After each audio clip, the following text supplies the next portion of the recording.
Boa tarde a todos. Vamos dar início ao simpósio sobre insuficiência renal aguda, sobre o Dia Mundial do Rim,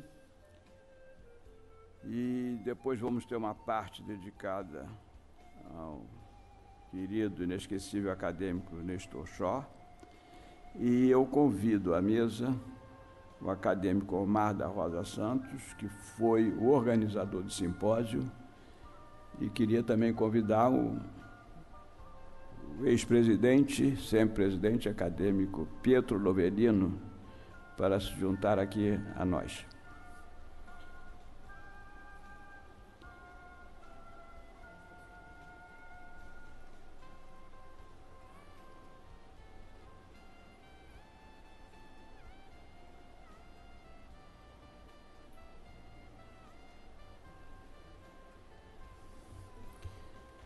Bom, hoje então nós temos essa celebração do Dia Mundial do Rim, iniciativa do nosso tesoureiro, acadêmico Omar da Rosa Santos, que vai presidir, vai coordenar a sessão, e às 15h40 teremos a sessão da saudade em memória ao acadêmico Nestor Chor. Eu vou passar a palavra imediatamente ao acadêmico Omar da Rosa Santos, que irá coordenar o nosso simpósio, para fazer uma breve introdução. Senhor presidente, senhores acadêmicos, excelentíssimos convidados, passou-se o Dia Mundial do Rim, no último dia 8, coincidiu com o Dia da Mulher. Nós procuramos, de alguma forma, fazer uma correlação, tanto que o presidente da Sociedade de Nefrologia, o professor Maurílio Leite Júnior, vai abordar brevemente a questão da insuficiência renal aguda na mulher. O simpósio é patronímico do acadêmico Nestor Chor, que nos deixou há poucos dias, mais que um mês, deixando saudades em todos nós. Na parte inicial, nós teremos, além da manifestação do senhor professor Maurílio, a palestra inicial do acadêmico Natalino Salgado Filho, que veio do Maranhão para tanto, e depois, como já adiantou o senhor presidente, a sessão da saudade Nestor Chor. E, posteriormente, 3 apresentações para completar o expediente. Entre a apresentação dos 2 primeiros e a sessão da saudade, nós teremos debatedores. Entre eles estão o ex-presidente Francisco Sampaio, que deve estar chegando, o acadêmico Manassés, que vem do Ceará, e o acadêmico correspondente Valdebrando Lemos, que vem do campus dos Goitacazes. Na sessão da saudade, aqueles que não estão aqui enumerados, mas que desejarem fazer uso da palavra, poderão fazê-lo por inscrição no instante, e eu solicito que cada um do que disser reduza a 10 ou 20 linhas por escrito, para que nós possamos, no final, reunir num livreto comemorativo. Senhor presidente, muito obrigado. Não acabou o seu trabalho, não está começando. Você, por favor, comece o simpósio agora. Então, nós vamos iniciar. O primeiro expositor é o acadêmico Natalino Salgado Filho, que vai abordar as causas da insuficiência renal aguda. Tem a palavra o acadêmico Natalino.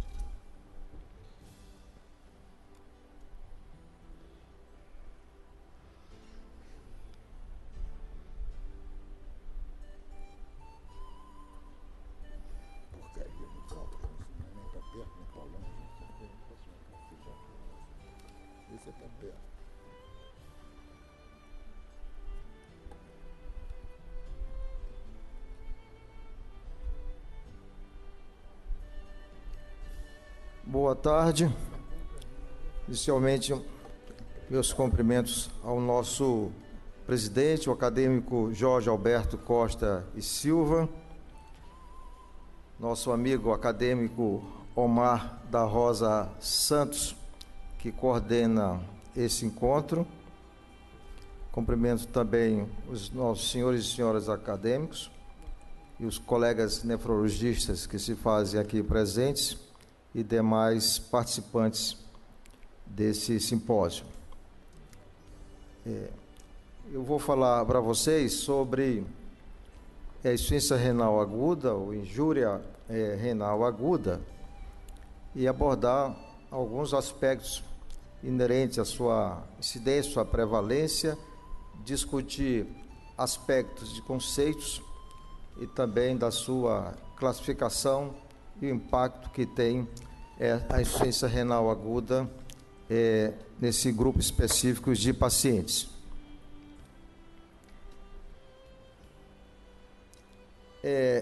Todos nós sabemos que a insuficiência renal aguda é um acontecimento abrupto, da redução da sua função renal, tendo como principais consequências retenção de escórias nitrogenadas, alterações do volume de líquido extracelular e um comprometimento da homeostase eletrolítica e do equilíbrio ácido básico. Então, é um transtorno agudo que pode levar a uma série de eventos, como nós vamos ver para frente. Esse é o conceito básico, tradicional, da definição, então, da insuficiência renal aguda.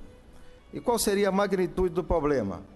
Primeiro, que nós sabemos que ela se faz presente em 3 a 7% dos pacientes hospitalizados e pode chegar até 25%, 30%, 40% de pacientes em UTI. Isso vai depender muito de subgrupos e também das características das unidades hospitalares. E cerca de 5% a 6% dos pacientes com IRA vão estar na UTI necessitando de terapia renal substitutiva, sobretudo aqueles pacientes que evoluem com redução importante do volume urinário, do débito urinário, com quadro de oligúria. Sabemos que tem uma maior ocorrência no sexo masculino. Essa incidência aumenta com a idade e nós estamos presenciando isto fortemente com o envelhecimento da população, e tem um percentual aí de 17 por milhão de habitantes de adultos abaixo de 50 anos, e isso cresce substancialmente na população acima de 80 anos. E é uma mortalidade que continua muito presente, em média de 50%, que varia de 45% a 80%. Isso é um resumo, então, de vários trabalhos que têm sido publicados ao longo do tempo. Nós sabemos também que essa é uma enfermidade que tem um impacto financeiro muito grande, e esse impacto é mundial, sobretudo com enorme custo para a saúde pública, principalmente para aqueles que lidam com a doença renal, que se sobrepõem os custos que nós já temos com a doença renal crônica. Então, nós podemos ter, por exemplo, dados dos Estados Unidos, em que mostra que podemos ter aí até um custo de 9 bilhões por ano de pacientes que são admitidos, estão internados no ambiente hospitalar. E sabemos também que em média, 30 mil pessoas morrem nos Estados Unidos anualmente com insuficiência renal aguda, e que a taxa de admissão oscila entre 3,5%, e que você tem aí 1,2 milhões de pessoas por ano desenvolvendo insuficiência renal aguda no ambiente hospitalar. E sabemos também que esse custo também é elevado, porque esses pacientes têm um tempo maior de permanência, que em média eles dobram, triplicam a sua permanência no ambiente hospitalar. E sua taxa de mortalidade também ela é muito maior, somando outras patologias, outras doenças que são também presentes, como esse diapositivo mostra: o câncer de próstata, câncer de mama, insuficiência cardíaca e diabetes. Somando todos, então você tem uma taxa elevada, então, de morte por ano de insuficiência renal aguda. Estudos também mostram, entendeu? Esse é um estudo que mostra, do Fernando Liano, que mostra, é um estudo multicêntrico, prospectivo, epidemiológico, que em Madrid, hospitais terciários, um total de 13 hospitais, somando 4,2 milhões de pessoas, e por acompanhamento, um follow-up de 9 meses, em que os critérios de IRA estavam baseados no aumento súbito da creatinina, acima de 2 miligramas por decilitro, ou então um aumento de 50% se tivesse DRC com creatinina basal abaixo de 3 miligramas. Nesse estudo, se observa, então, que há uma incidência por milhão de habitantes, aqui no total de 2,9 nesse estudo. Também é um outro estudo multinacional, incluindo 50 hospitais de 23 países, utilizando esses critérios que estão aqui de insuficiência renal aguda, se encontrou um percentual de 5,7% nesse total de pacientes. E essa prevalência oscilou, então, em 2,1% a 22%, uma mortalidade que pode chegar, então, de 22% até 100%. Quando nós vamos olhar a participação aqui do Brasil nesse estudo, nós temos aqui, então, uma média que vai de 70% a 83%, e também a média global mostra uma mortalidade intra-hospitalar de 58% a 62%. Então, o que se observa é que depende muito das características de cada hospital, de cada país, de subgrupos e das especificações desses ambientes, e vão mostrar uma incidência que é bastante variável. O outro estudo aqui também mostra, feito no Brasil, na USP, em 6 UTIs, pneumologia, de trauma, de emergência, medicina interna, doença infecciosa, que mostra, utilizando o critério de IRA como aumento de 50% ou mais da creatinina basal, essa incidência chegou a 19%, em que a sepsis foi a principal causa de IRA, chegando então a 67% e uma mortalidade na faixa de 60% e aproximadamente 68%. Observar também que esses pacientes, quase a metade desses pacientes não tiveram a consulta da participação do médico nefrologista. Esse quadro, que é muito clássico, do Pablo Picasso, que mostra Guernica, ele traduz aqui o horror da guerra. É justamente para mostrar que na história milenar da IRA, nessa evolução que começa desde a história da Grécia, em que você tinha já evidências, né, de comprometimento renal, passando por Bright, até chegar no século XX, a Primeira Guerra Mundial, e daí os nomes foram variando, desde bexiga vazia, até nefrite da guerra, até o termo IRA, até chegar, então, no final do século XX, na Segunda Guerra Mundial, a síndrome de Crouch, que é, então, a síndrome do esmagamento, em que na guerra se observava, sobretudo naquele momento em que a Alemanha estava invadindo, bombardeando Londres, em que lá tinham jovens que não tinham qualquer outra patologia, mas eles eram retirados de escombros, e a partir daí, então, se observava, então, que eles evoluíam com um quadro de redução importante do fluxo urinário, com um quadro de uremia, com uma mortalidade que chegava a 100%. Até nós chegarmos, então, à descoberta do primeiro rim artificial por Kolff, que foi utilizado, então, para esses pacientes com insuficiência renal aguda. Aqui a foto do rim, do Kolff, que nós fotografamos na última exposição do penúltimo congresso que teve lá em Chicago, do Congresso Americano de Nefrologia. Então, o Kolff foi realmente o pai dos órgãos artificiais. Ele foi o primeiro, né, a introduzir o banco de sangue na Europa e deixou uma marca muito importante na evolução da doença renal. A questão da padronização e os critérios de definição de um paciente com IRA. Isso é uma verdadeira torre de Babel. Nos últimos anos, se você for fazer um levantamento de diversos autores, diversos serviços, podemos chegar de 30 até 35, estabeleciam critérios. Dependendo desse critério, esse percentual poderia variar de 2,2% até 42%. Então, se nós utilizarmos de que a creatinina no pós, né, para considerar a IRA, precisasse de você dobrar essa creatinina, aumentar 100%, então você teria então uma taxa de 2,2%. Mas se você usasse então critérios como, vamos aumentar só 25%, igual a 25%, após 48 horas após um procedimento cirúrgico, isso podia chegar a 42%.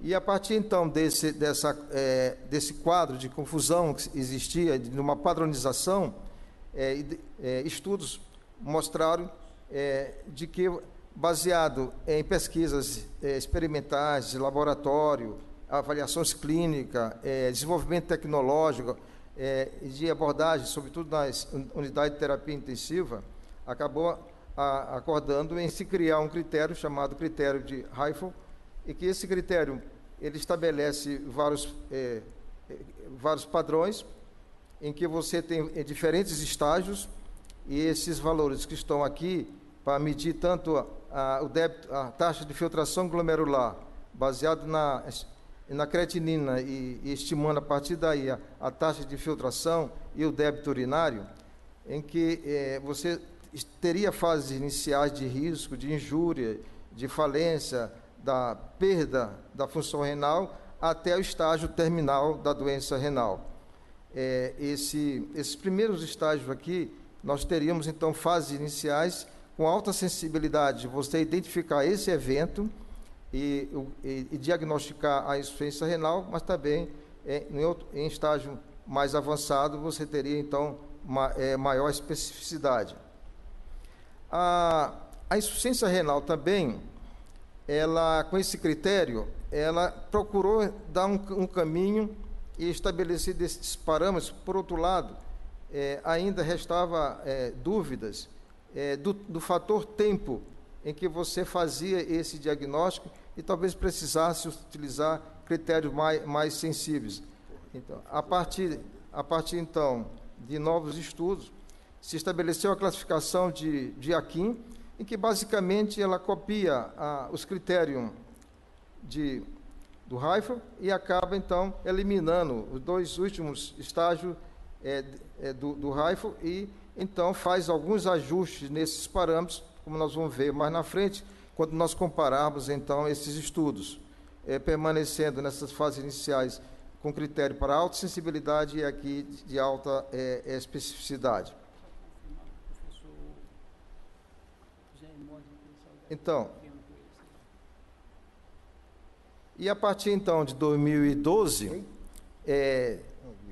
o KDIGO estabeleceu novos parâmetros, que basicamente ele junta os dois outros critérios e estabelece então critérios e parâmetros que nós estamos vendo aqui, estabelecendo o KDIGO em estágio 1, 2 e 3, e também então favorecendo então uma maior sensibilidade e alta especificidade.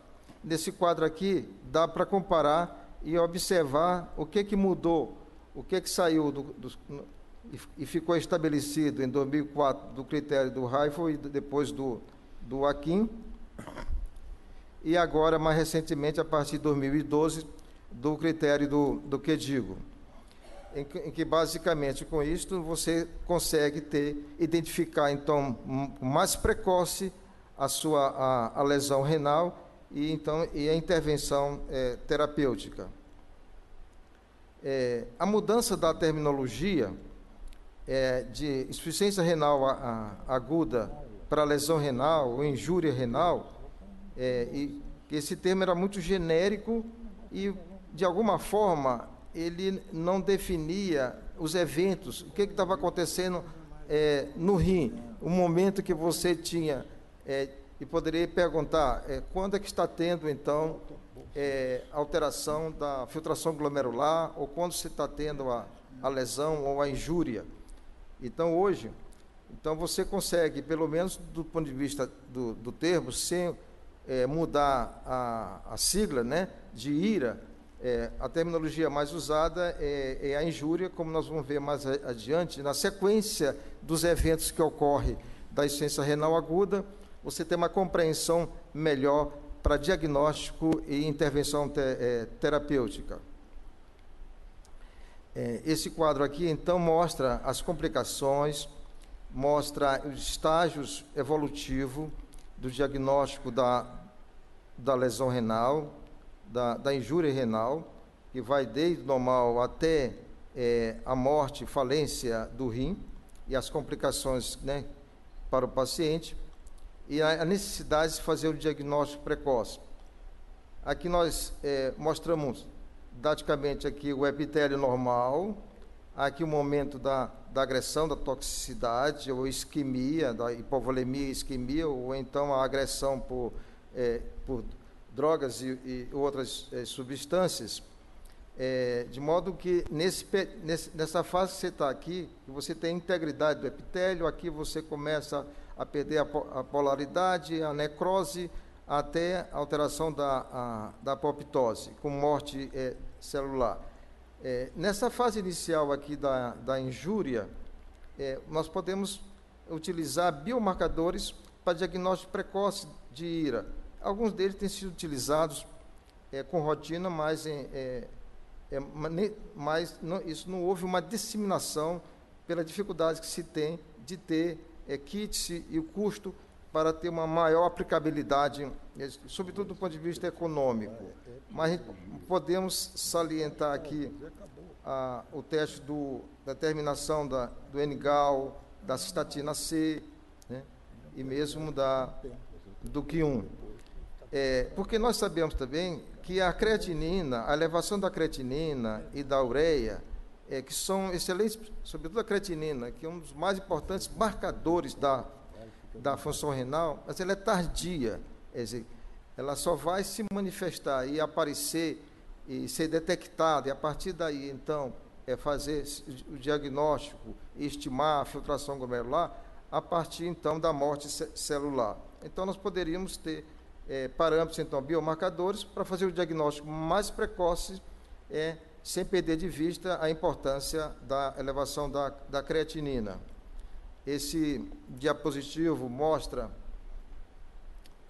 a importância que se tem e também do conhecimento fisiopatológico do local onde se dá precocemente essa lesão, sobretudo na necrose tubular, quando já existe a necrose tubular. Existem áreas do rim e que são muito mais susceptíveis, em especial aqui no tubo proximal, no segmento S3, e também aqui na região aqui medular, na parte da alça de Henle, e que são regiões extremamente vulneráveis, porque há uma conjunção de duas coisas extremamente importantes, porque essa é uma região que já tem um baixo fluxo de oxigênio. Então, essa faixa externa da medula external, ela tem uma baixa oferta de oxigênio e, por outro lado, quando existe a lesão renal, isso se agrava porque há uma redistribuição de fluxo dentro do parênquima renal e, ao mesmo tempo, a atividade celular vai necessitar e consumir mais oxigênio. Então, essa conjunção agrava a lesão. É importante nós termos ideia, então, desses locais em que ocorrem essas agressão e, a partir daí, então, conhecer os marcadores, tanto de filtração glomerular, aqueles que são determinados na urina, que traduzem a lesão tubular, sobretudo o tubo proximal, onde é mais atingido, para que a gente possa, então, buscar, identificar esses elementos como para colaborar não só no diagnóstico, mas também no prognóstico e na evolução desses pacientes. Aqui, voltando à creatinina, para reforçar o que já é de conhecimento da maioria dos nefrologistas, mas nem sempre do clínico, que a creatinina, ela isoladamente, ela não serve como um diagnóstico para avaliar não só o estágio, mas o comprometimento real da função renal, porque existe uma faixa de alterações dentro da normalidade, como se observa aqui nessa faixa amarela, em que você tem pacientes em que a creatinina pode já ter dobrado para aquele paciente permanecer dentro da faixa normal, sobretudo aqueles que têm baixa massa muscular, e você já ter perdido boa parte da sua função renal.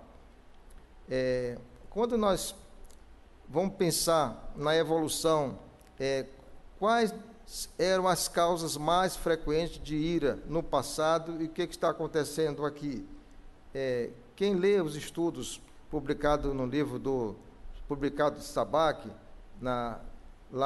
mais ou menos na faixa de 50, da década de 60, mostra que, saindo da faixa da guerra, aqui, da síndrome de esmagamento, lá na USP, a principal causa de insuficiência renal aguda, de necrose tubular aguda, estava relacionado a reações transfusionais durante o ato cirúrgico. Depois foi evoluindo para nefrotoxicidade e, atualmente, nós temos hoje a presença da sepse, alguns casos evoluindo para choque séptico, com hipotensão e insuficiência cardíaca, como fatores importantes do ponto de vista etiológicos, e cerca de 20% desses pacientes com sepse e 50%, então, desenvolve IRA. E esses pacientes, como nós já comentamos, têm um pior prognóstico, sobretudo aqueles que têm necessidade de suporte dialítico e têm falência de múltiplos órgãos, que essa mortalidade pode chegar a 100%. Classicamente, a IRA, e didaticamente, quando se dá aula para aluno, sempre se procura separar o que é a IRA pré-renal, aquela que está relacionada ao baixo débito, à má perfusão do rim, sobretudo da perfusão efetiva, porque alguns pacientes podem estar geralmente associado à perda de líquido, né, em diarreias, vômitos. Por outro lado, ou então sangramento. Por outro lado, nós também temos pacientes que podem estar com volume normal, mas ele não tem um volume efetivo, porque ele tem uma má distribuição em áreas, sobretudo nos pacientes que têm baixo débito, insuficiência cardíaca congestiva, paciente com insuficiência hepática e na síndrome nefrótica. E aqueles pacientes que você já tem, esses pacientes, quando você consegue resolver o problema, desde que ele esteja na fase inicial, isso pode se tornar reversível.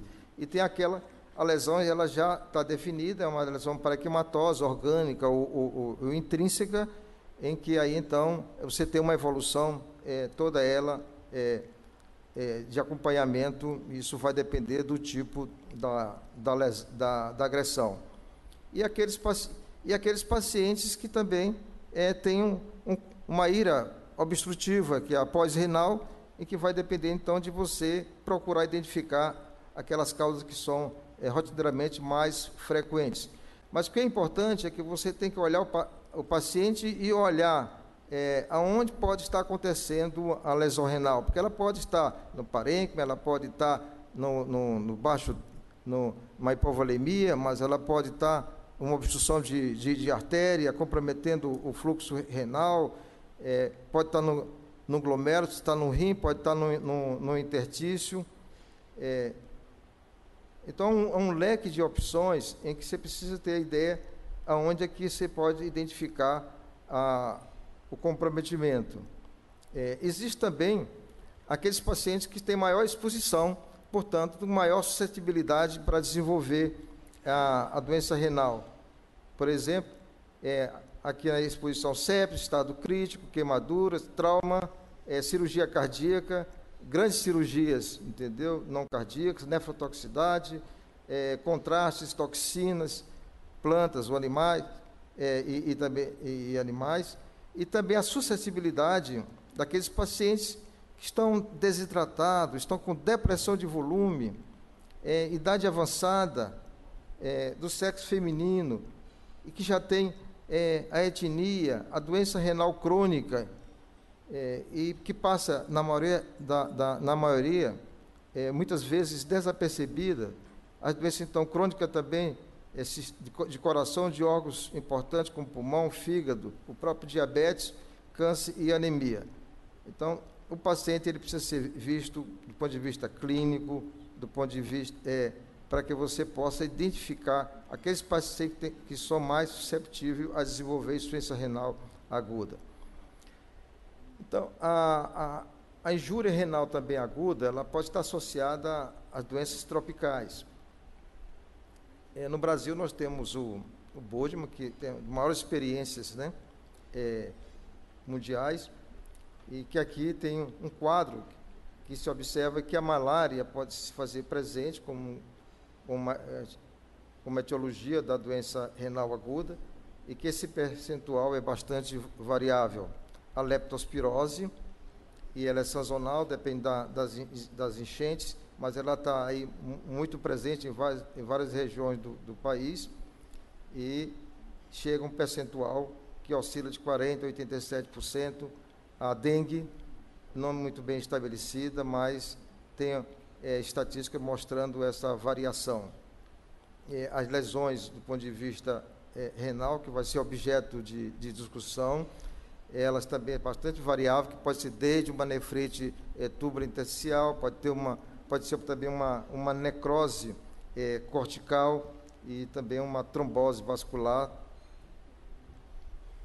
E também alguns acidentes ofídicos por animais peçonhentos que estão associados com IRA. E aqui tem uma relação sintética, em que nós colocamos mais aqui, então,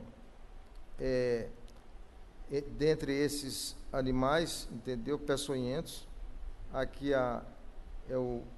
o Crotalus, né, tem um percentual de frequência maior, chegando de 10% a 33%. Também as abelhas desconhecidas e outras causas que não são muito frequentes, mas estão na relação como causa determinante de insuficiência renal crônica. Nenhuma delas aqui, como ação direta, está relacionado ou conhecida como uma evolução para a doença renal aguda. Naturalmente que, dependendo do grau da lesão da insuficiência renal aguda, esses pacientes podem evoluir para DRC. Outras nefrotoxinas de plantas em regiões tropicais devem ser alertados e colocados, como a planta, o próprio própolis, né, como utilizado no Brasil, que ainda é bastante desconhecido, né, como manifestação de doença renal, mas tem relatos de casos. Assim também como a carambola, que também tem sido documentado pela precipitação intratubular de cristais de oxalato. E também a unha de gato, que é uma coisa rara, mas que acontece mais na região do Peru, mas no Brasil tem sido relatado casos isolados. Tem se falado muito que o meio ambiente tem sido também um fator de estresse para mortalidade, para maior incidência de câncer. Recentemente, nós tivemos um trabalho de revisão publicado no Kidney, com participação do colega nosso, nefrologista, o Pecuar, em que, nesse esquema, sinaliza em que esses fatores, estresses, fatores ocupacionais, associados a fatores econômicos, fatores ocupacionais, climáticos, né, com aumento substancial da temperatura no mundo inteiro, e no Brasil nós não estamos isolados nesse processo.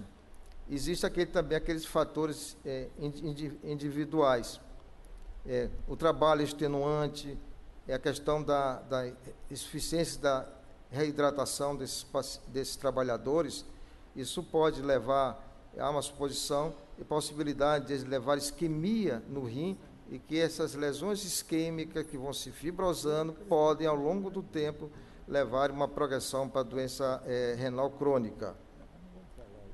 A lesão no rim do paciente com necrose tubular aguda, que é mais frequente, e outros que evoluem com microangiopatia trombótica e, às vezes, com necrose cortical, eles têm uma superposição de lesões, desde a sua injúria celular, inflamação e fibrose, que acaba levando, dificultando a recuperação desses pacientes, mas vai ser objeto de uma outra aula.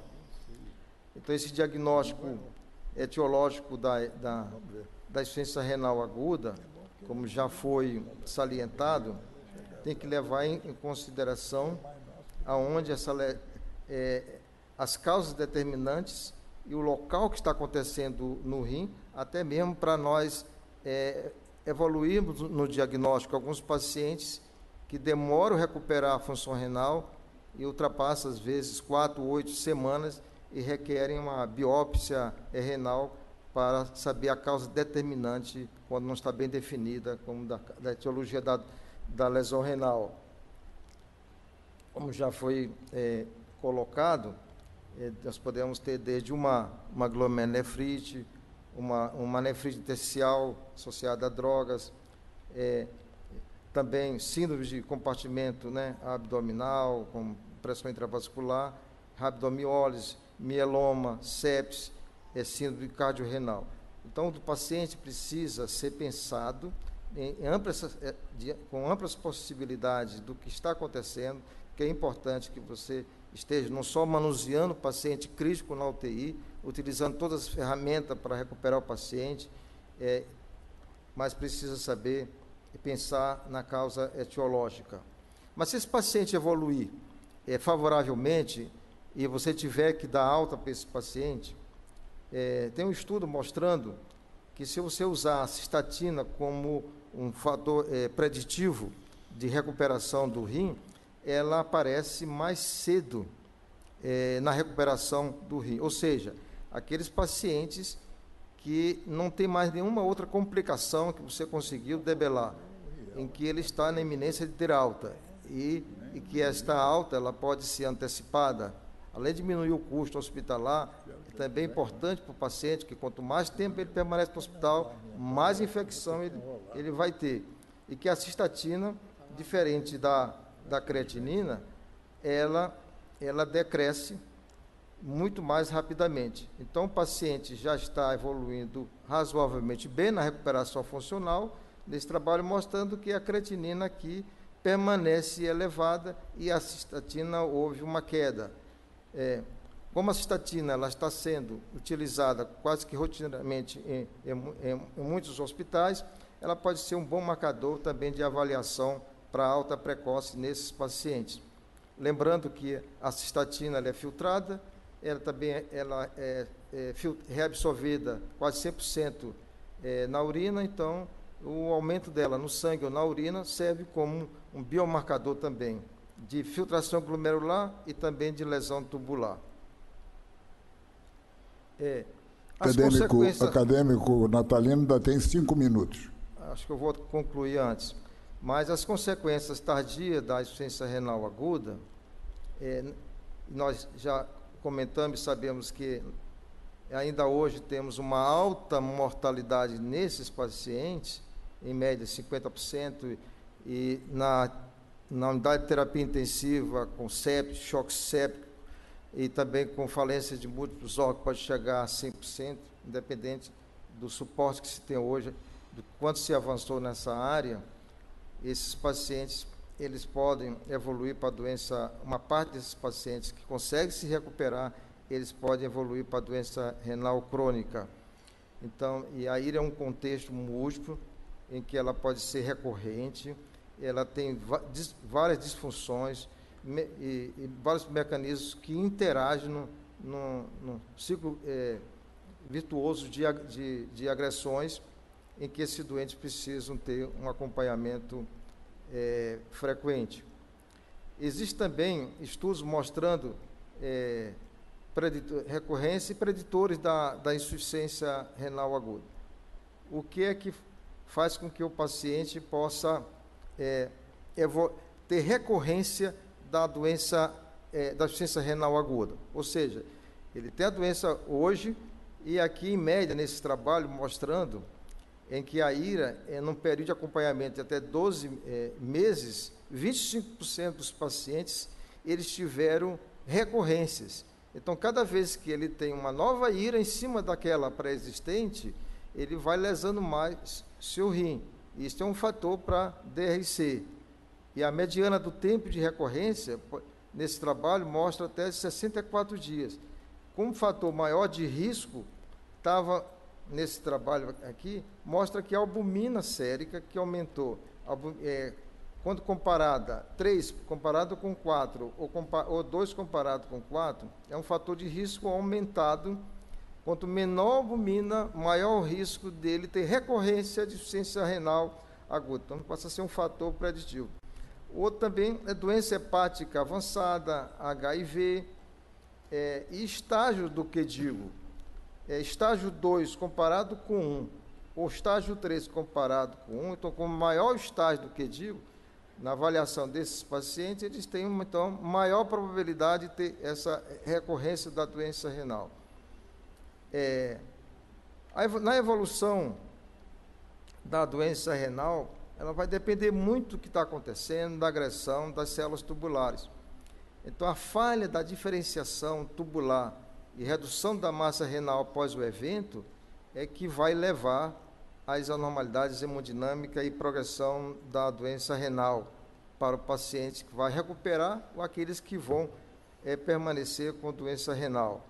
Aqui esse slide já para prestar homenagem ao COF, né, que morreu em 2009, e que ele pensava muito nos equipamentos, mas, sobretudo, ele pensava na felicidade, procurando a felicidade humana. E também essa foto aqui do nosso inestimável Nestor Shaw, em que ele autografou para nossos alunos da nossa universidade, aos colegas do HU UFMA, especialmente aos nefrólogos liderados pelo professor Natalino Salgado, desejando que mantenham um ânimo, entendeu? E poder fazer continuar fazendo a nefrologia como um fator de evolução e um fator de melhoria da vida humana. Espero ter corrido um pouco, mas espero ter dado assim um panorama da causa etiológica, mas tive que abordar outros aspectos, né? Sobretudo porque dentro do simpósio nós não temos como abordar todas as fases, todas as complicações da doença renal aguda. Muito obrigado ao professor Omar pela gentileza de nos colocar nesse simpósio e, posteriormente, vamos colocar à disposição do que for necessário para manter a discussão sobre a insuficiência renal aguda. Muito obrigado. Eu peço que o senhor já se assente à mesa para fazer parte das discussões no futuro. Vai falar? Próxima apresentação é do presidente da Sociedade de Nefrologia do Estado do Rio de Janeiro, o professor Maurilo Leite Júnior, que abordará a insuficiência renal aguda no sexo feminino, e não no gênero feminino, como erroneamente se apregoa por aí. Bom,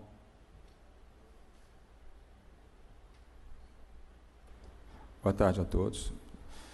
Quero agradecer inicialmente a todos que estão aqui presentes, especialmente o professor Omar, que, através do seu convite, me trouxe aqui hoje. Eu, em nome da SONERJ, em nome de várias pessoas também que me pediram para que desse um abraço no professor Omar, e vamos hoje falar sobre injúria renal aguda na mulher. Eu acho que falar sobre injúria renal aguda propriamente, especificamente na mulher, é pensar naquilo que é mais exclusivo da mulher. Acho que não há nada mais exclusivo na mulher, em alguém, em alguma pessoa, do que a gravidez na mulher. E a gente vai, então, entrar por esse caminho. Eu fiz um levantamento breve, uma revisão, tentando colocar coisas mais recentes, e vamos falar sobre injúria renal aguda, especificamente na gravidez. Na fisiologia renal na gravidez, a gente entende que existe uma tendência a um aumento do fluxo plasmático renal, que se inicia já no início da gravidez, aumento em cerca de 50%.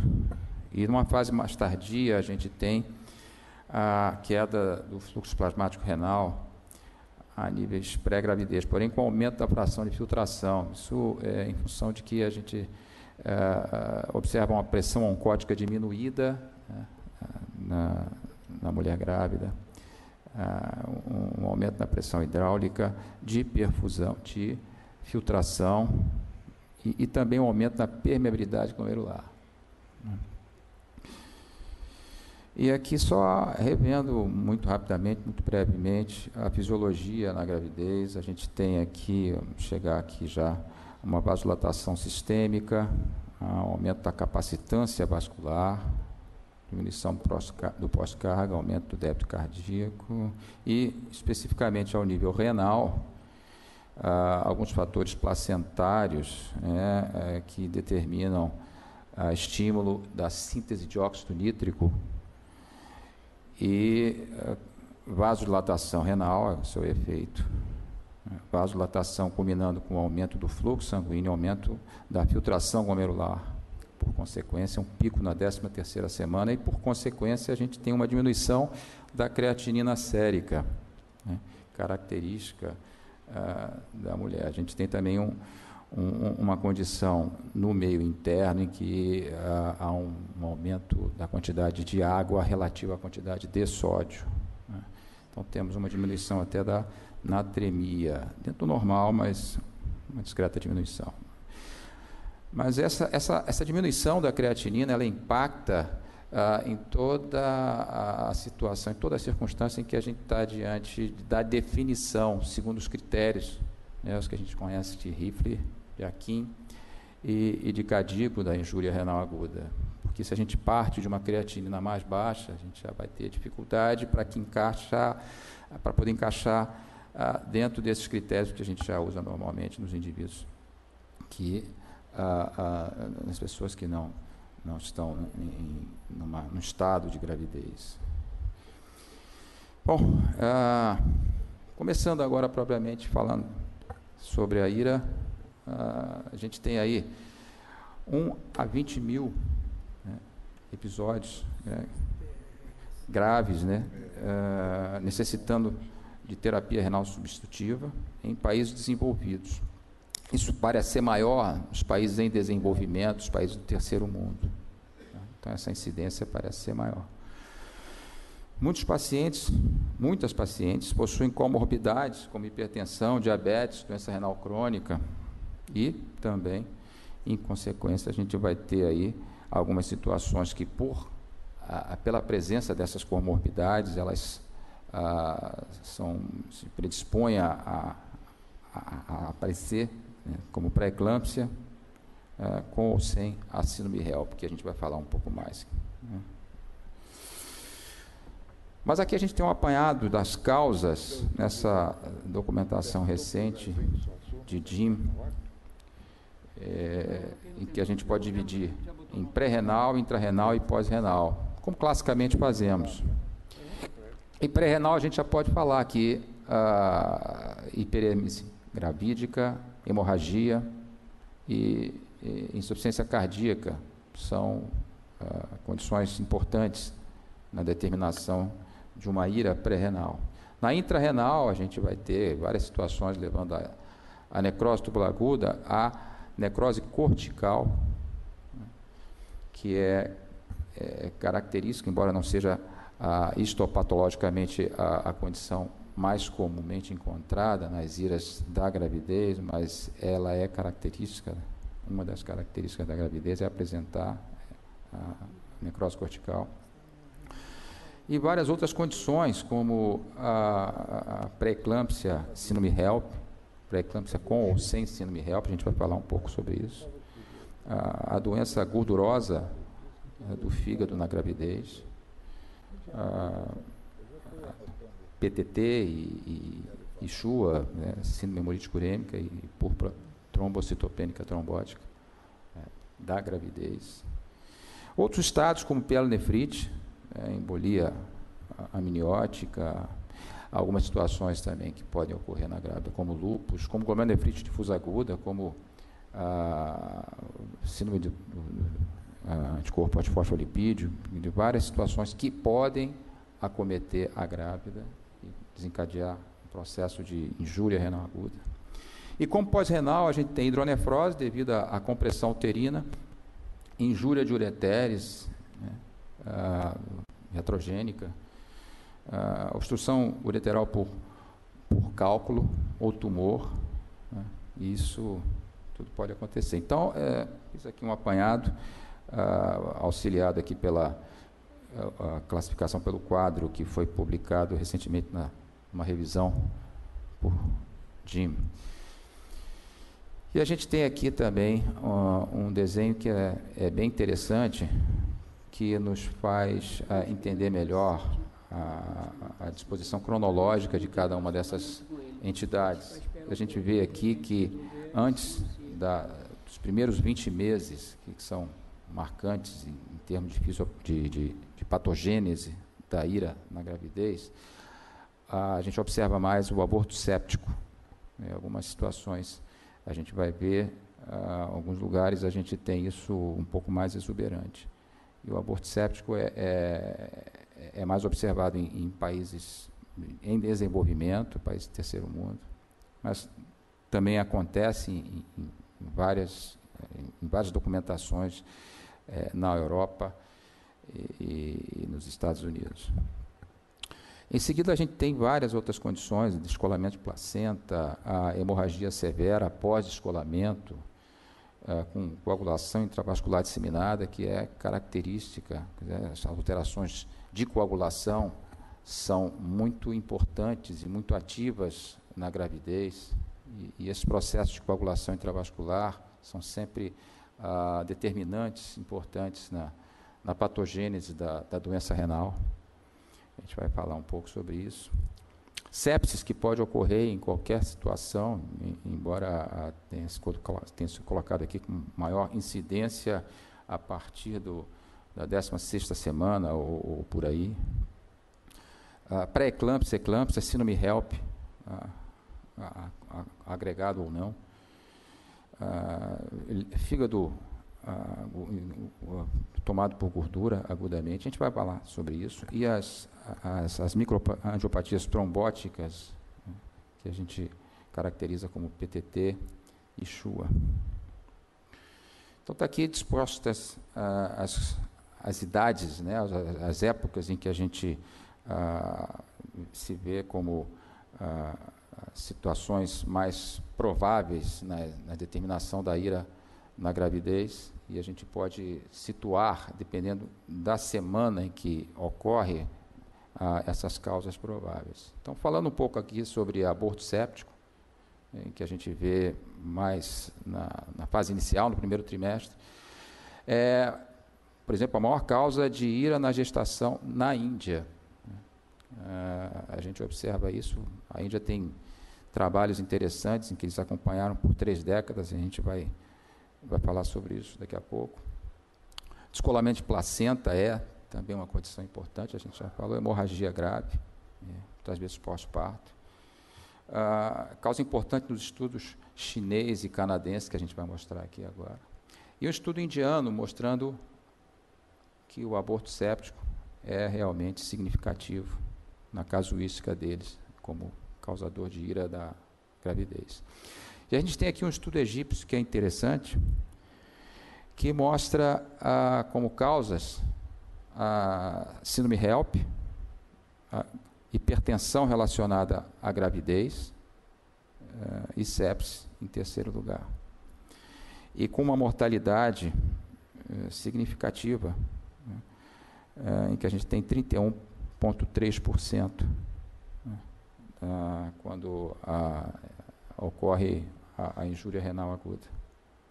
Então, a mortalidade muito alta. E aqui um estudo brasileiro que foi feito em Fortaleza, pelo grupo lá de Fortaleza, e que a gente vê aqui, e nesse grupo eles colocaram comorbidades como fatores importantes aqui.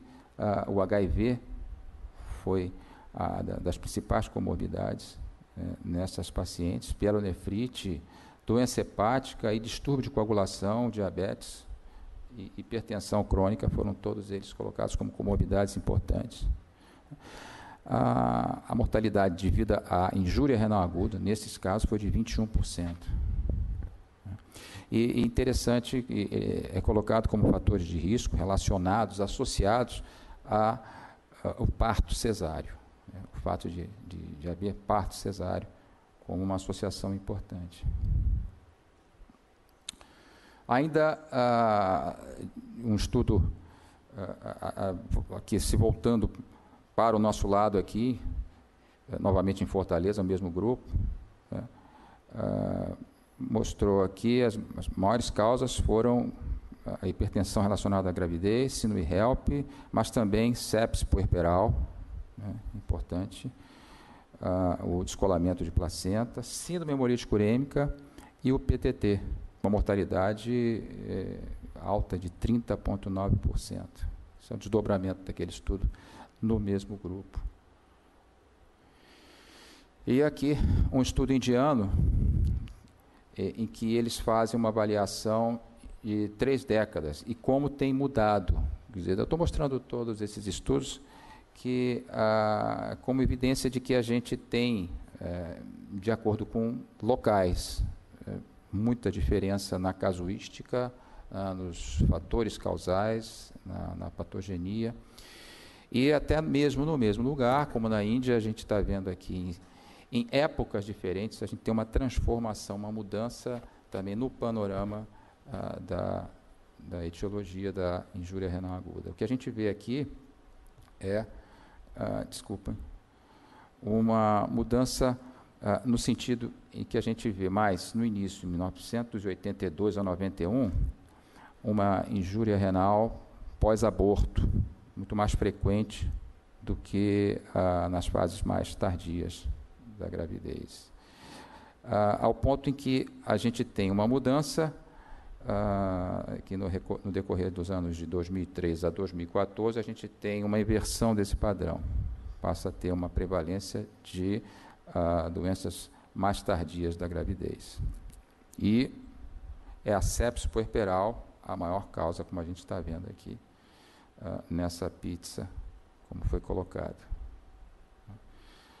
na Índia. Aqui um grande estudo canadense que procurou avaliar grávidas que foram examinadas e que fizeram injúria renal aguda e foram submetidas à diálise, comparadas com as que não fizeram injúria renal aguda. Então, as que foram para a diálise e fizeram injúria renal aguda tinham condições pré-existentes importantes, como hipertensão arterial, doença renal crônica e lúpus eritematoso sistêmico. E o que eu acho interessante aqui nesse dado é que consultas prévias com nefrologistas também foram mais importantes naquele grupo que fez injúria e foi submetido à diálise. Então, já eram pacientes de nefrologistas, por motivos os mais variados.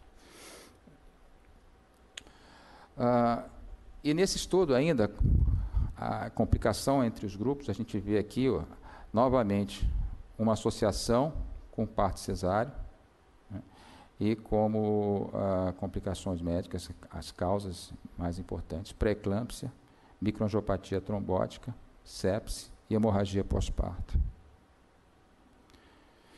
Então, a gente vê uma coletânea de causas que são variadas de acordo com cada lugar, cada situação e cada época. Isso é muito interessante, porque são hábitos diferentes, e aí sempre tem uma discussão, a gente sempre encontra essa discussão sobre a questão de lugares em que o aborto é legalizado e outros lugares onde não são legalizados os abortos, e talvez isso possa ter alguma implicação na incidência de aborto séptico e o desenvolvimento de uma injúria renal aguda. Então, assim, tem várias discussões que são interessantes nesse aspecto, que impactam também muito claramente na patogênese da injúria renal aguda em diversos lugares do mundo. Se a gente for colocar num quadro e dividir aqui por época, a gente poderia colocar como antes das 20 semanas e após as 20 semanas. Antes das 20 semanas já falamos um pouco mais, e aquelas situações em que a gente tem ao longo de toda a gravidez, como pielonefrite aguda, como nefropatia obstrutiva, uso de anti-inflamatórios é mais no pós-parto, lúpus, GNDA, anticorpo antifosfolipídio, isso pode acontecer ao longo da gravidez. Mas após as 20 semanas, o que a gente vê mesmo é pré-eclâmpsia, com ou sem a síndrome HELP, PTT e SHUA, perdão, a doença aguda do fígado gorduroso, e condições que levam à necrose cortical, a necrose tubular e até cortical, como DPP, feto morto retido, embolia amniótica, PP. Falando um pouco sobre pré-eclâmpsia e síndrome HELP. Há uma conjugação dessas duas situações, em muitas situações, em muitos casos. A pré-eclâmpsia ocorre em 3 a 5% de todas as gravidezes, mas parece que relatos brasileiros mostram mais do que isso. A patogênese, ela é interessante, a gente vai mostrar um pouco, alteração na invasão trofoblástica endovascular, mantendo resistência uteroplacentária anômala. Eu gostaria até de mostrar um pouquinho sobre isso aqui, antes da gente continuar. Essa invasão trofoblástica, ela acontece normalmente e ela toma conta desse endotélio como a mudança fenotípica de epitélio para endotélio, fazendo com que haja diminuição da resistência, não atua aí a musculatura lisa, há um aumento da luz desse vaso, passa a ser um vaso de capacitância, portanto, não oferece resistência ao fluxo, nessas artérias espirais. E, portanto, a placenta ela fica com um fluxo muito mais pérvio, um fluxo muito maior, e que é o esperado na fisiologia da gravidez. E na situação em que ocorre uma dificuldade nessa invasão trofoblástica, o que acontece é que ainda se mantém o endotélio normal, com a musculatura lisa, e oferecendo resistência. Além disso, macrófagos maternos também induzem a apoptose de trofoblastos, diminuindo ainda a população desses citotrofoblastos e fazendo com que não ocorra esse papel dessa permeabilidade maior ao fluxo sanguíneo, levando então à hipoperfusão placentária, que é o substrato patogênico, fisiopatológico da pré-eclâmpsia. Bom, a injúria renal aguda é mais comum quando a pré-eclâmpsia é acompanhada pela síndrome HELP. Isso parece ser cada vez mais claro. E a síndrome HELP, que se caracteriza aqui, a gente está colocando claro ali agora, hemólise, enzimas hepáticas elevadas e plaquetopenia, contagem de plaqueta baixa. Acontece em 0,1 a 0,2% das gravidezes e 10 a 20% nos casos de pré-eclâmpsia grave. Quando acompanha a síndrome HELP, isso parece impactar bem mais para causar a injúria renal. O ácido úrico sérico auxilia no diagnóstico. E eu coloco aqui, ou na patogênese, como um desafio ao nosso raciocínio aqui, que foi feito pelo próprio Rick Johnson, quando ele colocou que ele propõe que o ácido úrico, que normalmente é mais baixo, né, por conta do aumento da filtração da fluxo plasmático renal na gravidez, ele passa a ter um nível um pouco maior, porque pela própria diminuição da função renal nessas condições, né, a gente vai ver na patogênese como decorre isso, e aumentando esse ácido úrico, é possível que ele impacte também como causador de alterações renais. A gente já sabidamente já entende o ácido úrico como uma toxina, uma nefrotoxina, já há muitos anos, né? Então, existe aí uma provocação, até certo ponto, no que diz respeito à patogênese, quando se fala no papel do ácido úrico. Fatores angiogênicos, como esses fatores que a gente está falando aqui, são fatores solúveis, o fator de crescimento de placenta e esse fator tirosina quinase, que a gente vai falar sobre ele, são determinantes importantes, são marcadores importantes nos casos de pré-eclâmpsia. Aqui, diretamente do UpToDate, a gente tem aqui os critérios para diagnóstico da pré-eclâmpsia, todo mundo já reconhece, a pressão arterial aumentada acima de 140/90 e proteinúria. Quando não há proteinúria, algumas alterações são importantes e podem fazer o diagnóstico, como contagem de plaqueta baixa, creatina sérica acima de 1,1, transaminases aumentadas, congestão pulmonar, alterações cerebrais e visuais. Bom, o que acontece ao nível renal? A gente tem aqui, classicamente, que já foi descrito há muitos anos, essa endoteliose glomerular, provocada pela alteração que ocorre no endotélio geral, no organismo. A gente tem aí a repercussão renal disso, e essa endoteliose, ela culmina com essas alterações que a gente está vendo intraglomerulares, com expansão de mesângio, e com diminuição da luz do capilar glomerular, e, portanto, isso leva à diminuição da função renal. O que a gente vê aqui é a deposição de IgM característico, e a gente vê uma série de fatores desencadeando também essa diminuição da função renal aqui.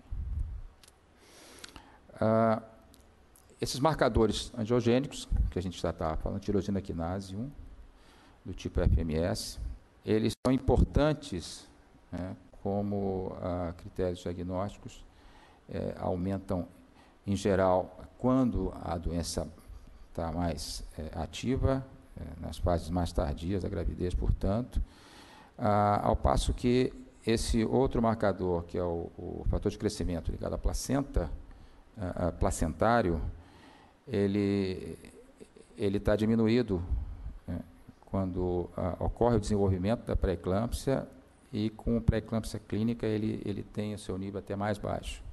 Então, são importantes marcadores que a gente tem que ter em mente em situações em que a gente pode usar de um bom laboratório para dosá-los.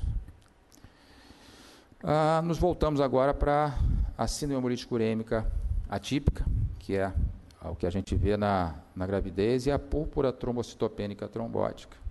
Então, são basicamente situações em que a gente vê microtrombos e plaquetas na vascularização renal. A púrpura trombocitopênica trombótica, caracterizada aí, do ponto de vista patogênico, pela deficiência da atividade do ABDAMS13, né, que é um fator que cliva o von Willebrand. E o fator de von Willebrand, a gente sabe, ele agrega plaquetas e plaquetas ao endotélio, levando à formação de trombos. E o que a gente tem normalmente, para que haja um equilíbrio nesse estado de coagulabilidade, o ADAMS13, ele cliva o fator de von Willebrand, para evitar a hipercoagulabilidade. No caso específico da púrpura trombocitopênica trombótica, 10% da atividade do Adams 13 está, aliás, está em torno de menos de 10% da sua atividade, melhor dizendo. A gente encontra uma situação que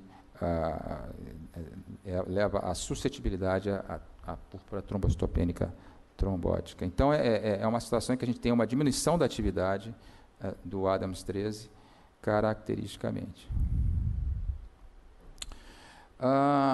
No caso específico da síndrome multicoriânica atípica, a gente observa, em geral, até no pós-parto imediato, mais do que durante a gravidez, é um fenômeno de ativação de complemento, e essa ativação descontrolada de complemento é capaz de fazer com que haja todo esse processo de hemólise e todo esse processo de doença endotelial com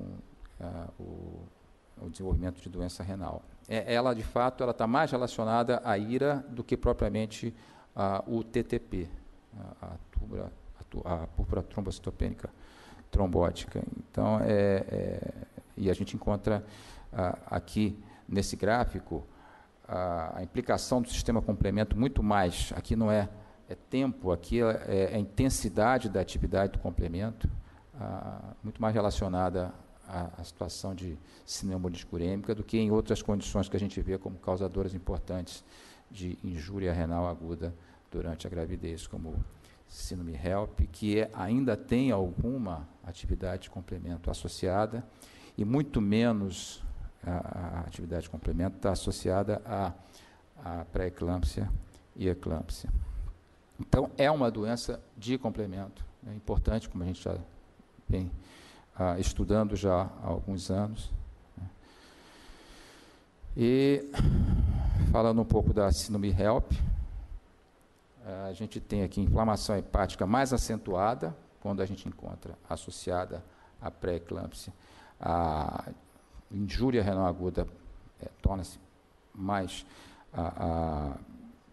importante da gente, mais provável, né? A ativação do sistema de coagulação é mais intensa. Sinais e sintomas com proteinúria, hipertensão arterial, náuseas, mais raramente cefaleia. Diagnóstico é dado pela hemólise microangiopática, elevação de enzimas hepáticas e plaquetopenia. A IRA ocorre em cerca de 8% desses casos. Então, isso é importante da gente saber. A necrose tubular aguda é o elemento histopatológico mais importante encontrado, mas também a gente pode encontrar necrose cortical na síndrome HELP. E o fígado gorduroso, mais raro, bem mais raro, mas aqui tem de 1 a 7 a 20 mil gravidezes, mais comum em mulher de baixo peso, terceiro trimestre, né, a incidência. Sintomas não são tão diferentes, náuseas, vômitos, e aqui a gente encontra mais icterícia.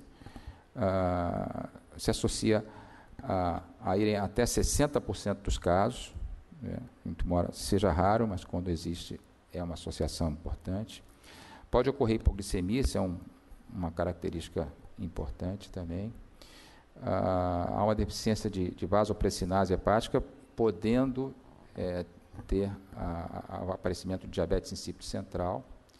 Em casos graves, coagulopatia, insuficiência hepática e coagulação intravascular disseminada. A gente vê aqui um aspecto hepático corado aí pela oil head, que cora gordura. A gente vê esses grânulos de gordura em vermelho, né, mostrando a infiltração gordurosa hepática na gravidez. Juntando todas elas aqui, nessa revisão de DIM, a gente vê aqui dados interessantes, eu queria só ressaltar, em geral, no tempo da gravidez, né, o período em que se encontra, a gente encontra pré-eclâmpsia após as 20 semanas, a gente encontra lúpus e síndrome antifosfolipídio em qualquer época da idade gestacional, e a gente encontra a síndrome hemolítica urêmica e a púrpura trombocitopênica trombótica em situações muito mais pós-parto do lado da síndrome hemolítica urêmica e maior incidência no segundo trimestre na púrpura trombocitopênica trombótica. Okay. E o fígado gorduroso no terceiro trimestre. São situações que a gente pode aproximar o nosso diagnóstico pelas observações de época de incidência. Voltando agora para o que a gente vê e que a gente sempre viu, que sempre soube, né? Uma das características da gravidez é quando a gente tem uma injúria renal aguda, a gente pensar também na necrose cortical, né, que é algo que a gente pode observar na grávida. Em apenas 1 a 2% do caso de IRA associada à gravidez, está diminuindo, né, isso tem diminuído ao longo dos anos, era bem maior a incidência há 20, 30 anos atrás. E ela é maior por hemorragia obstétrica, descolamento de placenta, embolia amniótica. E 20 a 40% recupera parcialmente a função quando é em focos, quando ela se dá, e ela se dá às vezes mais predominando nos néfrons, nos glomérulos mais corticais, e preservando um pouco mais os extramedulares, que hipertrofiam e o indivíduo pode ficar sem diálise. Mas, em geral, ela, quando afeta de uma forma mais maciça, mais generalizada, evolui para diálise e a pessoa fica sem poder se livrar da terapia renal substitutiva de alguma forma. Pielonefrite aguda pode acometer em qualquer fase gestacional. A alta incidência de bacteriúria assintomática nos faz crer que a gente não pode jamais pensar em deixar uma grávida com essa condição sem a cobertura antibiótica. É uma condição que a gente está autorizado a fazê-lo. Cerca de 20% apresenta critérios de sepse, muito grave, portanto, no entanto, a incidência tem caído, né, de 20% para 2%, né, em geral. Nefropatia obstrutiva, causa incomum de IRA durante a gravidez. Isso pode ocorrer por lesões iatrogênicas e portadora de Professor Maurílio tem ainda 5 minutos. Obrigado, professor. A compressão uterina ao nível da junção ureteropélvica, fatores de risco como gravidez gemelar, polidrame, rim único, nefrolitise, são importantes da gente considerar. Aqui, falando um pouco sobre antibióticos, né, a gente vai falar muito claramente sobre a necessidade da gente intervir nessas bacteriúrias assintomáticas, saber qual antibiótico vai usar, isso a gente já tem noção, quinolonas jamais, aminonucleosídeos jamais. E aqui um trabalho, para finalizar, um trabalho que é uma meta-análise que foi feita por um grupo chinês, que juntou vários grupos do mundo, estudo em cerca de 6.000 gravidezes, e eles chegaram a algumas conclusões interessantes, que a gente agora vai falar aqui. 2,4% das gestantes acometidas de IRA associada à gravidez evoluíram para a doença renal crônica com necessidade de diálise, 2,4%. 49% mais cesáreas em gravidez associadas à IRA. Essa relação com a cesárea, ela é consistente. Características das populações estudadas, eu só peguei aqui para mostrar a idade que a gente tem aqui, em geral de 31 a 38 anos, não tem ninguém com menos do que isso. As mulheres acometidas, em geral, têm essa idade, em média. E aqui o risco de morte materna foi grande nos casos de IRA associada à gravidez, uma mortalidade de 13,3% no apanhado geral, e morte fetal, também com risco aumentado, 29,8% a mortalidade fetal. Como considerações finais, a gente tem aqui. IRA associada à gravidez parece ainda ser mais comum em países em desenvolvimento. Isso é fato em todos os estudos que a gente observa. Causas podem ser caracterizadas como antes e após os 20 meses de gravidez, isso é muito claro, a gente tem que sempre pensar, situar cronologicamente para poder ajudar no diagnóstico. A avaliação cuidadosa pré-natal é fundamental. Hemograma, urinálise, proteinúrias, enzimas hepáticas e ultrassonografia renal. Pode ter um cálculo, pode ter uma alteração, uma anomalia. Principais causas dependentes das áreas geográficas e condições de desenvolvimento. Isso é importante a gente situar, porque cada país, cada região, cada região dentro de um país tem a sua casuística, tem a sua forma de abordar, e a gente tem que estudar bem mais sobre isso. Eu acho que precisamos, o mundo inteiro precisa de investigar mais as IRAs gestacionais, a gente tem muito que aprender ainda. E eu...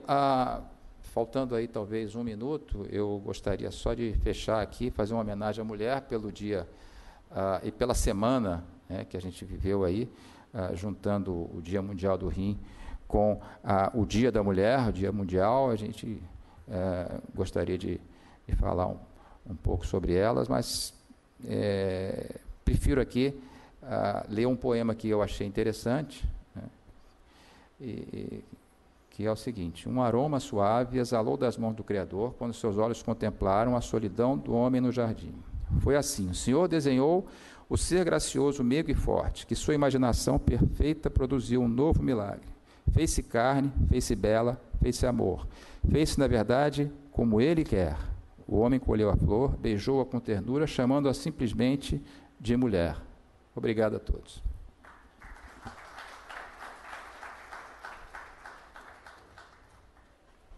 Obrigado, professor Maurilo. Eu peço que já se sente à mesa para os debates. Agora teremos alguns minutos dedicados aos debates, e o primeiro debatedor a manifestar-se é o acadêmico Manassés Claudino Fonteles, que tem a palavra. Em seguida será o acadêmico Valdebrando Lemos.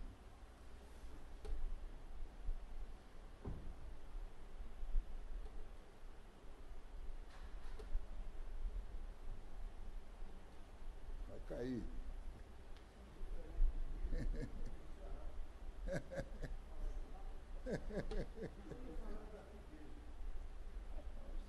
Você que manda. Deixa que ele resolve.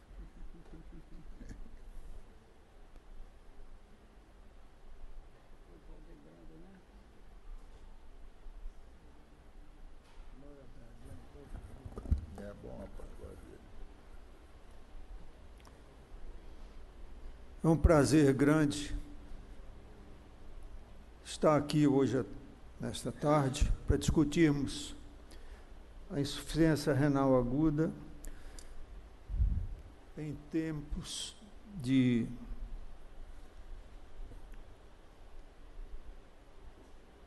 Dia Mundial do Rim. Inicialmente, nós teríamos uma apresentação a fazer, que eu resolvi fazê-lo através do uso da palavra.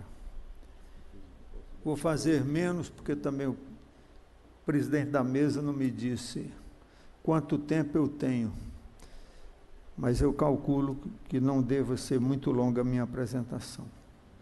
Nós temos estudado no Ceará, hoje nós temos talvez o melhor núcleo de fisiologia renal do país. Não estou fazendo aqui nenhuma jogando incenso naquilo que se desenvolveu ali, mas é porque está ligado a isso também o grande Nestor Shaw, do qual falaremos depois. Então, nós possuímos um sistema de perfusão renal, dos quais só existem 2, um em São Paulo e um no Ceará. E um sistema de microperfusão renal, em que nós trabalhamos com um néfron, só um néfron, versus 1 milhão de néfrons que se encontra no rim de diversos mamíferos. Uma das primeiras coisas que começamos a estudar foi exatamente quais as razões da insuficiência renal aguda provocada num sistema de perfusão quando nós colocamos venenos em contato com essas estruturas. É que quase tudo que se estudou, inclusive o que se apresentou hoje aqui, muito bem apresentado, quase tudo está relativamente singular em termos de creatinina e ureia. Mas hoje, a multidão de substâncias que existem nos rins é tão grande que elas passam praticamente desapercebidas em quase todos os estudos. Mas nós sabemos, e eu vou destacar apenas uma, que já no passado, a bradicinina foi descoberta exatamente por causa de veneno de serpente, quando se estudava em peças farmacologicamente ativadas e bloqueadas. E não foi de outra maneira que nós descobrimos as guanilinas. Quando eu comecei a discutir essa coisa, antes do nosso amigo Nestor partir, ele disse: faça sempre coisas simples, coisa que todo mundo entenda. Então eu procurei falar um pouco a respeito disso. Nós estudamos quase todos os venenos de quase todas as serpentes que estavam disponíveis e ainda sobrevivendo a 5 anos de seca no Nordeste, porque elas praticamente desaparecem. Isso considerando também outros momentos. E o que nós verificamos é que também outros fatores estão envolvidos, como, por exemplo, o fator natriurético atrial, ou peptídeo natriurético atrial. Ele está realmente envolvido nesse processo. Ao lado disso, um aluno brilhante que temos fez uma técnica em que se provocava essa insuficiência renal, retirando aproximadamente 5/6 de todo o tecido renal e depois fazendo uma nefrectomia.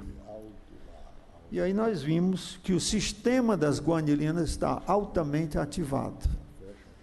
Mais uma coisa nova para as guanilinas. Nós sabemos também que o rim está envolvido, sobretudo na relação com a hipertensão. E isso foi pela primeira vez proposta pelo grande Guyton, que associado a esta circunstância, nós tínhamos sempre que considerar que essa disfuncionalidade que temos percebido em vários sistemas demonstra que o rim está realmente, nós não sabemos exatamente como, mas sabemos que ele está envolvido, desde que, quando animais hipertensos, nós removemos o rim do animal hipertenso e transferimos para um animal normal, eliminamos os rins normais e deixamos só aquele hipertenso, o animal fica hipertenso. Foi daí então que nós começamos a estudar como seria importante fazer uma análise de grande parte dos hormônios que nós conhecemos atualmente. Então, o que eu estou falando aqui de uma maneira geral, rápida e sinopticamente, é que realmente, além das brilhantes exposições que foram feitas pelos 2 expositores que antecederam os meus comentários, o que se decidiu aqui é uma maneira singular de ver esses aspectos gerais do processo. Mas hoje nós sabemos que, além das guanilinas que estão envolvidas, além dos fatores natriuréticos atriais, agora nós temos a nefrina, nós temos o PAF, fator de agregação de plaquetas, e nós temos também várias outras substâncias de origem lipídica, inclusive uma delas isolada pelo nosso grande nefrologista aqui sentado, que trabalhou muito bem essa questão, estudando a urina de ratos e encontrando naquela urina uma substância inibidora da enzima sódio potássio ATPase. Lá estamos novamente levantando essa bela descoberta que ele fez, que infelizmente ficou apagada durante muito tempo. Ela agora renasceu na medida em que começarmos a estudar as guanilinas, porque ela é também um inibidor potente de algumas dessas ATPases.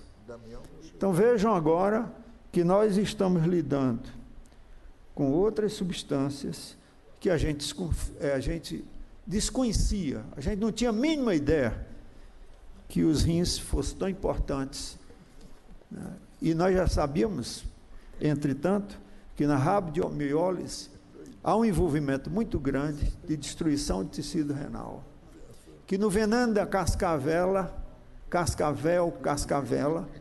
existe também substâncias extremamente tóxicas, capazes de desenvolver agudamente um modelo laboratorial para se estudar rim de coelho, rim de rato ou rim de cobaia. Por conseguinte, nós estamos entrando na essência desse processo e estudando isso num simples néfron.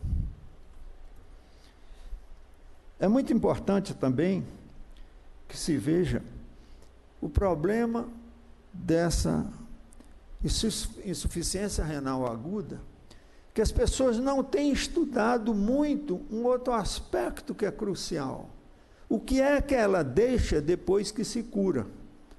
As lesões que ali ficam, e hoje estão sendo demonstradas, na medida em que se começou a vincular o controle do sal e o desenvolvimento da hipertensão, que hoje já atinge mais de 1 bilhão de pessoas no mundo todo.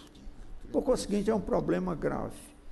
E nós estamos aqui lidando com problemas de igual natureza, mas que ainda nós não tínhamos essas ferramentas só foram desenvolvidas recentemente e quase todas no nosso laboratório. Cadente Manassés ainda tem 3 minutos para encerrar.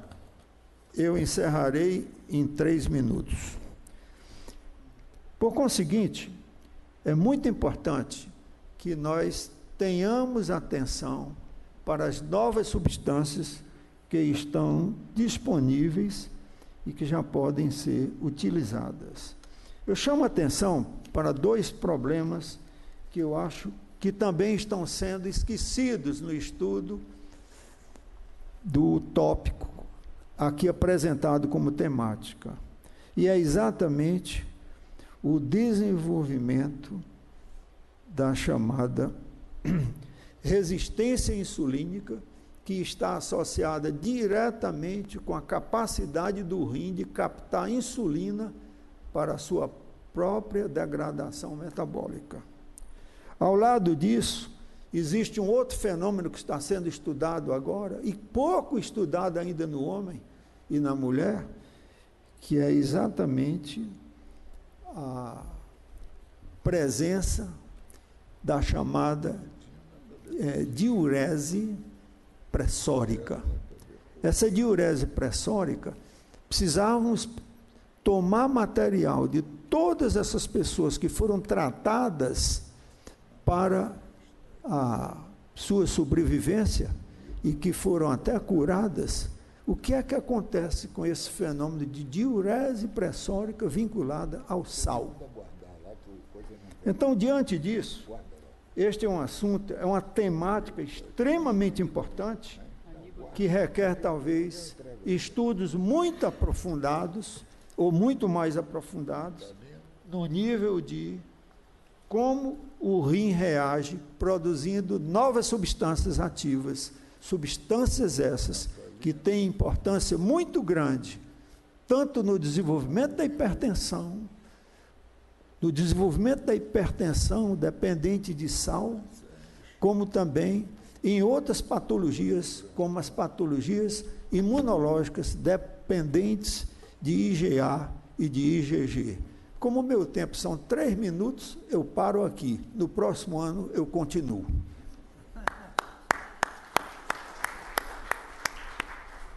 Tem a palavra o debatedor, acadêmico correspondente de Campos dos Goitacazes, acadêmico Valdebrando Lemos. Nós recebemos notícia agora que o ex-presidente Francisco Sampaio, que falaria ainda hoje, está em viagem para o exterior e pede desculpas. Acadêmico Valdebrando, com a palavra. Muito obrigado, professor Omar. Serei breve. Quanto à abrangência das palestras, só tenho a elogiar. Quanto à primeira palestra, fica a pergunta que eu me faço e exponho aqui, e ao apresentador. Diante da grande prevalência de insuficiência renal aguda nas UTIs, o que está faltando a nós, nefrologistas e intensivistas, para diminuirmos essa prevalência e melhorarmos os resultados, já que a mortalidade continua alta. Nós sabemos alguns fatores para isso, mas o que poderíamos fazer para diminuir essa mortalidade? E quanto à segunda palestra, também parabenizo pela abrangência, mas faço uma pergunta parecida.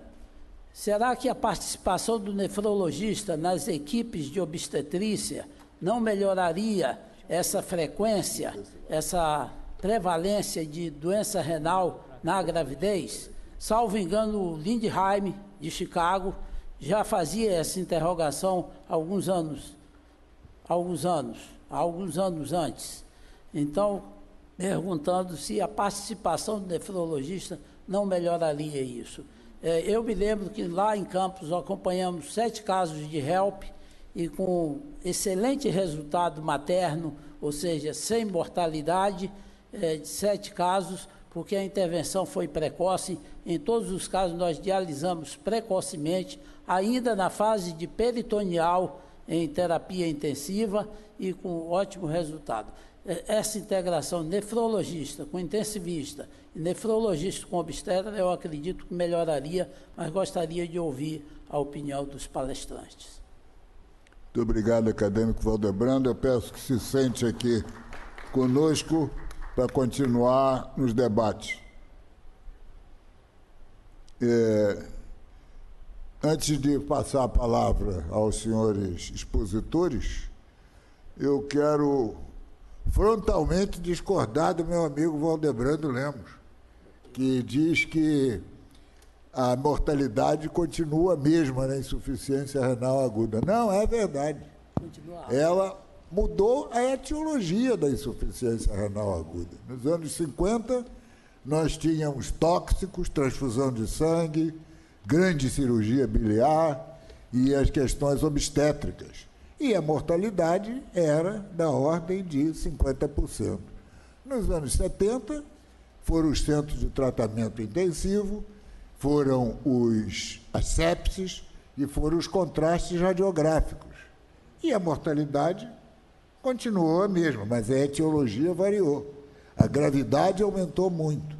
E, ultimamente, é a falência de órgãos conjugados, a modificação das drogas intoxicadoras, os malfadados anti-inflamatórios não hormonais, que eu, se fosse ditador, os expulsaria da farmacopeia nacional, tal mal que fazem a mais que o bem, e a conhecida insuficiência, aquilo que seria objeto da palestra de hoje do acadêmico Nestor Schor, a insuficiência renal aguda sobre a crônica já instalada. Então, a gravidade das condições de insuficiência renal aguda modificou-se. Esses morreriam muito mais na década de 50. No frigir dos ovos, realmente continua a mortalidade em torno de 50%. Tem a palavra os dois expositores para suas considerações.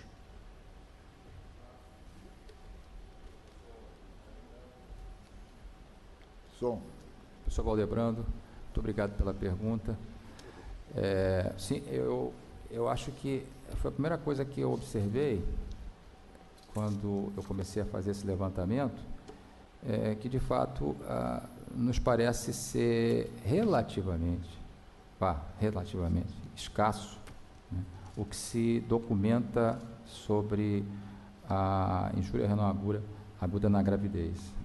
Eu acho que a gente precisa de mais casuísticas, de mais observações e de fato, nesse ponto, que foi o motivo da sua pergunta, que a entrada do nefrologista, né, nesse campo, ela viria junto com a investigação sobre todas essas casuísticas que existem mundo afora, né, nas unidades de terapia intensiva, nos ambulatórios, em todas as situações onde se faz acompanhamento de grávidas, e com certeza a gente teria um conhecimento maior. Até aqui no Brasil a gente precisaria mais, a gente tem esse estudo de Fortaleza, a gente tem estudos em outros lugares também, mas a gente precisaríamos de mais estudos mundo afora, não só aqui no Brasil, e com certeza isso traria também o nefrologista mais próximo da obstetrícia. Concordo. A palavra ao doutor Fonteles. Manassés. Não, quem vai falar é o Natalino, né? Desculpe, perdão. É Natalino. Você fala de novo daqui a pouco. Omar, é só para realmente nós permanecemos com um percentual em médio de 50%, mas nós temos que considerar esses aspectos que você até já colocou. Na verdade, se a gente fosse colocar o que se tem hoje de desenvolvimento de conhecimento de fisiopatologia, de abordagem que se tem no paciente crítico, evidentemente que com novos horizontes que se tem hoje, nós teríamos conseguido mudar, mas ocorre que nós temos um perfil, nós temos um paciente que tem hoje, um paciente frágil, paciente idoso, com novas doenças que apareceram aí, como a AIDS, né? A terapia, antifúngicos, antivirais, pacientes com mais doenças cardiovasculares, também com a maior prevalência de diabetes, de hipertensão, tudo são causas múltiplas, né? E maior vulnerabilidade. Isso fez com que nós não pudéssemos mudar esse percentual. Mas temos que considerar também as equipes que tratam desses pacientes nas unidades de terapia intensiva, também as características de cada hospital, os subgrupos. Existem subgrupos em que você consegue ter uma mortalidade bem baixa, né? E outros que são pacientes críticos, que eles têm falência de múltiplos órgãos e continuam com uma taxa elevada. Mas nós evoluímos na abordagem, no manuseio clínico dos pacientes. O que nós precisamos é fazer prevenção da insuficiência renal aguda. Não se faz. No ambiente hospitalar, os pacientes, não são avaliados rotineiramente da sua função renal, da sua creatinina, não se estima a função renal. Tem pacientes que já é crônico, está mais susceptível, e o manuseio clínico. E a terapia agressiva que se faz, às vezes, no ambiente hospitalar, investimento na abordagem de diagnóstico do raio-x, com novos contrastes, essa agressão permanente do paciente, doente que fica em dieta, em jejum, que é submetido a um exame, e aí no dia, é suspenso, no dia seguinte ele submete novas orientações de preparo, né, para submeter esse novo exame. Ele vai desidratando, fazendo hipovolemia, e às vezes ele já é renal. Nós estamos lidando com uma população de idosos. A população mundial envelheceu, isso no mundo inteiro. Agora, evidentemente, o que aumentou foi o custo aumentou muito o tratamento desses pacientes, e vai crescer. Eu acho que nós vamos ter uma maior incidência e prevalência de doença renal. E tem paciente que está na enfermaria, que tem, como você não olha a creatinina, e ele tem débito urinário elevado e às vezes associado justamente a alguns agentes nefrotóxicos, né, como anti-inflamatório normal, que ele não tem oligúria. Então, se ele não está com oligúria, ele não está tendo complicações, ele não identifica o quadro da insuficiência renal. Ele está com volume urinário adequado, ou às vezes até aumentado. Então, o que nós precisaríamos é fazer uma prevenção, uma busca ativa de identificar pacientes potencialmente que vão desenvolver doença renal no ambiente, sobretudo no ambiente hospitalar. Muito obrigado. Para encerrar e para coroar essa parte da apresentação, tem a palavra para suas considerações finais o acadêmico Manassés Fonteles.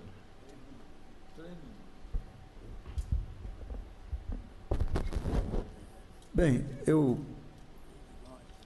concordo inteiramente que é uma grande atividade que nós estamos desenvolvendo no dia de hoje na nossa academia. Um dos grandes escritores do Talmud já dizia que o rim, ele é muito importante porque nos faz pensar correto. Quer dizer, ele já tinha uma ideia, naquele tempo, grande parte desse talmudista, ele era na realidade um sacerdote, ele era um escriba, e essas pessoas então começaram a perceber que o rim funcionando bem, o pensamento funcionaria ainda melhor. Então, eu acredito que nós vamos ter grandes mudanças nesses próximos anos, porque são inúmeras as substâncias novas que estão sendo encontradas todo dia com características hormonais. Aliás, o Nestor, ele foi a pessoa que me encontrou lá em São Paulo e disse: por que você não vai dar aula lá no curso da gente de nefrologia? Vamos dar aula lá no curso de doutorado. E ele me levou, dei aula lá durante 6 anos. Muito difícil, porque eu trabalhava o dia todo na universidade. Eu não tinha tempo, mas eu ia dar aula à noite. Então, é muito importante, na minha visão, que a gente aprofunde os estudos citopatológicos e, sobretudo, os estudos imunológicos. Muitas dessas formas que nós consideramos apenas num bracket de que se trata de uma nefropatia aguda, na realidade, às vezes, são uma série de nefropatias decorrentes de fenômenos em cascata. E fenômenos em cascata desses que a gente não tem ainda ideia de por onde começar.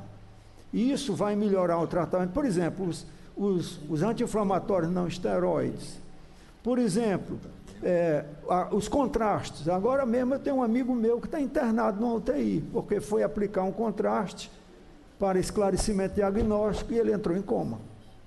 Então, diante disso, é preciso que a gente leve em consideração essa pletora de conhecimentos de inúmeras substâncias novas e qual o papel de cada uma delas nesses processos de intoxicação, ou podemos dizer intoxicação renal. Felizmente, que todas as máquinas de depuração melhoraram tremendamente. Felizmente, que os métodos diagnósticos melhoraram muito, mas na minha visão, os métodos de natureza no nível da microscopia eletrônica, sobretudo, esses ainda estão andando muito lentamente. Existe muito conhecimento, mas existe pouca aplicação desses conhecimentos. Muito obrigado. O senhor presidente me pede que passe as mãos dos acadêmicos Natalino Salgado Filho, Valdebrando Lemos, que já passei aqui, Manassés Claudino, o professor Maurilo Leite, os certificados das suas apresentações. Vamos dar início em seguida e imediatamente à sessão em memória do acadêmico Nestor Schor, e o senhor presidente Jorge Alberto Costa e Silva será o primeiro a se manifestar. Muito obrigado, acadêmico Omar da Rosa Santos. Também felicito os oradores dessa primeira parte nosso simpósio sobre insuficiência renal aguda, que foi uma excelente primeira parte, anunciando uma segunda parte tão boa quanto. Passemos agora a nossa sessão da saudade, em homenagem à memória do inesquecível, querido acadêmico Nestor Schor.